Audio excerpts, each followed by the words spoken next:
Now, if the Treasury is to be believed, it seems the public is supporting the introduction of a possible new tax, a plastic tax aimed at tackling the huge mountain of unrecycled waste we produce every year. And it could be brought in as soon as this autumn's budget. Mark McQuillan has the details. Yet again this weekend, an all too familiar sight on Britain's beaches.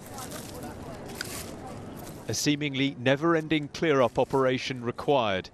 But the landscape could be set to change, the government giving its clearest indication yet that a tax on plastic is on the horizon. And following the largest ever response to a public consultation, it seems there may now be a willingness from many to pay more to help the environment.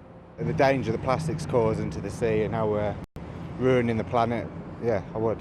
People just need to get in the habit of probably buying those reusable bottles that, hopefully they'll last a lifetime. But yeah, it's a stepping stone. So hopefully that's sending out a message that something's trying to be done. The scale of the problem is clear. More than 500,000 tonnes of plastic is used by UK households every year, but less than a third of that, 169,000 tonnes, can be recycled. One of the recycling challenges, takeaway cups.